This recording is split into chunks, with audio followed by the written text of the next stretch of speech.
Welcome to Ready to Race. I'm Martise Moore, your Run Faster coach, and today I have the privilege of hanging out with CrossFit and conditioning expert Paul Austad.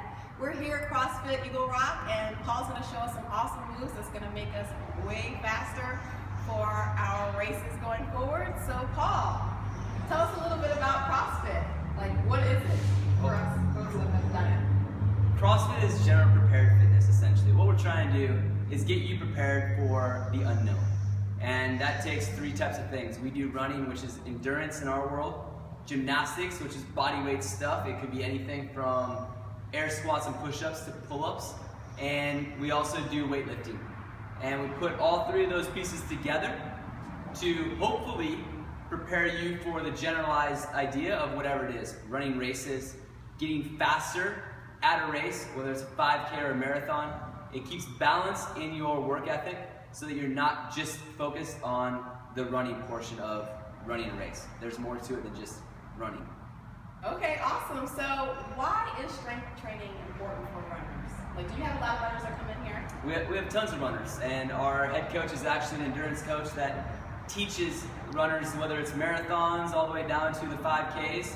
On a bi-weekly basis, we do Monday and Wednesdays. We go through an empowered athlete run club, and we also have a hood run club on Thursday nights that puts it into place with a 5K at different places. For all three of those, we make the members do 3 classes a week of CrossFit, or we urge them to do 3 classes of CrossFit, because of the fact that it prepares you for everything else that you're doing in the sport of running. And that could be, you want to go run a 5K, what we do is often, yesterday's workout was 7 rounds of running a 400 with 12 body movements every 3 minutes.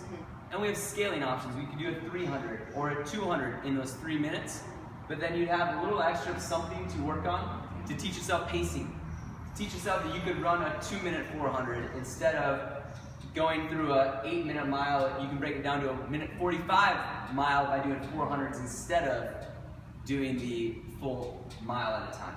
Okay, so the strength training actually helps balance the body as well, right? And we definitely need balance when we run, because if you don't have balance in the body, you're more likely to get injured. So we have people that come in here who had injuries in the past, and then they do strength training, and then they find that they're less injury prone. Yeah, I think anything that you do to improve that body and the physique of what you're doing. Running, we elongate everything, so we're always going really long and back across, and 1 foot, so you're working on balance a lot, right? We aren't running on 2 feet, we're running on 1 foot, and we're switching every single time. So we, in the weightlifting and the strength portion, we're teaching balance. We're teaching a little bit better with the flexibility. We're going in different directions, so we're not always elongating, we're going down and back up instead of always pushing forward. And so there's a huge balance with making sure that you're not doing the same thing. Right. Doing the same thing over and over again, we've always said, is going to cause complacency. So how do we fix what you're doing as just trying to run? Getting different levels of intervals with your training even is important. And that's the same thing with adding some weightlifting. It's not to hurt you, it's not to overlift, it's to balance the body and get everything more smooth and working together so that your muscles compound together instead of always using your legs. Teaching your core how to work with the legs. Okay, and it seems like, because I've had the pleasure of doing a class with you guys here, and I feel super strong right now. So there's definitely some kind of accountability with CrossFit, and also the measuring of how long it takes you to do something or how many reps that you're doing. And definitely the community seems like to be the biggest draw to your gym in particular. People seem really happy to be here, and they're always pushing each other to keep going. That's what people love about the running community, so it's a great fit in terms of if you like the community aspect of running, CrossFit is something that you'll love as well. Just sometimes people have this idea that, I need to be a weightlifter to do CrossFit, and can you tell us a little bit about whether that's true or not? The biggest thing that it's communal, and it is that the endorphins are rising when you work out, and the running high we talk about, it's the same thing for CrossFit, are very similar. And we can get both of those, and when you get to share it with somebody that you care about or somebody that you enjoy being around, and you're pushing, you have pride for them, you're proud of them, whatever the effort is. And We do, for the most part, 2 different types. We do 4-time, which is just like what we often do in marathon or 5K. And then we also do 4 reps, where we say a specific amount of time you're gonna work. And I think that's something that could be brought into the runner circle more often that's missed, because we're so worried about getting to a 5K. Right. But just going and doing a 20-mile run, or a 20-minute run, and see how far you get. Sure. Not worried if you're usually a 20-minute 5K, you might get 3.4 miles or 3.5 going, wow, I actually improved without knowing, because it was a 20-minute time rather than a distance measurement. And so getting just different ideas of how to do it, the communal aspect holds you accountable. It brings you into a place where you meet people that want to be doing something more. Right. And CrossFit brings in that camaraderie of like, look, you want to run? I might not be interested in running, but because of CrossFit, I now am empowered to try it. Sure. Just like the weightlifting portion. As runners, you just want to go and enjoy yourself and have a beautiful day. Today's beautiful weather. This is what we're looking for. And so going in and doing a little bit of extra weightlifting can help improve that piece by finding the balance of, look, it's beginners are just as welcome as the advanced athletes. Weightlifting, we start with PVC pipes, as you found out today, Right. and it's because it's 8 ounces. Right. The odds of you hurting yourself are very unlikely. Right. And we want to make sure that you are safe before we get you into it. And if you do the right movement with PVC pipe, you're going to do the right movement with a barbell. Okay, nice. All right, well, show us some moves that we can do on our own that are going to make us stronger for our next race. First one, air squat. Okay. All we're doing, we're going to put our feet just outside of our shoulders, okay? Okay, I'm going to copy him. Perfect. I'm going to turn sideways, Okay. just so they can see what I'm looking for, and you're going to stay that way. Okay. Now, what we're trying to do, we're trying to keep the chest upright. We put our hands out in front of us even, just to force our back, our lumbar curve to be upright. And all we're going to do is we're going to try going down, staying in our heels, and standing back up. Pushing your knees out, going back down, good, and standing back up. Really activating the glutes through the movement. So try to keep that chest upright, and go down, and back up. I'm going to have you go a little bit lower. Okay. Perfect. We're looking for hip crease below the knee is always our objective. And what that's doing is making sure that, great Martise, relax.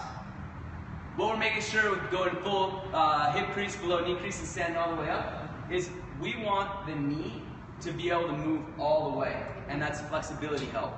That's going to be help with a lot of other things when it comes to your body moving in that way. We sit down on the toilet or on a chair all the time.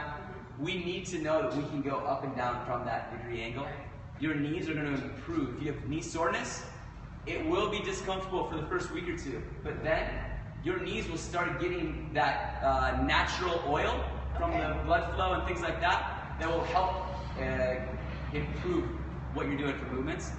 If you have knee issues though, please don't go beyond. I mean, listen to a doctor if you do have knee issues on that part, but it will be something that we all should want to do. We still get up off the ground and our knees are even further than the 90-degree angle that we're Yeah, talking because I think that's what's really important about strength training in general is the functionality. You know, it's not like we all have jobs. We're not all waking to this for a living, but we need to be functional in our everyday life. So Yes, and that's what we're looking for. Ability to move and be free, not to be focused on just being stuck. Right. We want the ability to get up and go play ultimate frisbee with your friends if Right. you want to and have fun with it. Right. Even though you're a world-class athlete that runs 5Ks in 16 minutes. okay, move number 2. Second one, feet together. We're going to just put the right foot out in front and we're going to drop that knee down on the ground. Again, this is a very big glute movement. We're going to push our way back up. Perfect, and then left one. Standing up, keeping that posture, so core is always very big for us, and we stand back up. What we're doing here, the knee touching the ground just gives us a good depth, and if you turn sideways quick, Martise, please. Sideways? Turn sideways, yep, this way. When you reach out, Oh, sorry. Yep, no, right, you're right. I didn't want to step on you. We want this foot to come out a little further. Bring your foot out to there you go. We want a nice 90-degree angle right here also, and then standing back up. Good. As you can see, she was a little bit wobbly. That's what we're working on for balance. Those are things that when we're doing one foot, we are still firing. We have a nice little forward lean, which we're looking for in the running. So it's a great way, it's something you can do at home, great for warm-ups, to get the glutes flowing, the hamstrings, the quads. It gets everything, and your core is activated, which I think we often forget about when we are running, when we're tired and we're flexing instead of trying to stay loose or keep that core tight. Okay, cool. Okay? Move number three, the burpee. All right. It is a great full body exercise that keeps you moving. It gets the heart rate up really quick. Yes. And it's something that you can do before or after the run, just to kind of give yourself that balance or something different and change your pace. Well, we highly encourage, there's two ways. You can go down your hands and back up. So one way is going down and back up. We encourage that you land in your heels and then jump up, because of the fact that we don't want to put too much weight on your knees. So when we go down, we always say hands inside the feet or feet outside the hands, and then just jump up. So you work that jump on your burpee also. So you're working the squat. Okay. Ready, and so you want me to do the jump at the end? Yes, please. Okay. Ready, down. And jump your feet outside your hands. Perfect. And perfect around the heels, and jump and clap overhead, because you do a good job. Okay. Great job. And the more advanced move would be adding a push-up in, because we do still want the upper body to work. A huge part of running is making sure that your arms are going, even when you're moving, and keeping them in a nice form balance, right? So what we're doing there, we're going to drop down. We don't care how you get down so much, but when we push up, we can push up as if you're very advanced, you can do push-ups a lot, you feel strong. You can do a great push-up. If you're not so good, it's alright. Just go to your knees, come up, fight to that, and jump and clap again. Okay. So let's try that one. Going down all the way, so your chest goes to the floor. Perfect.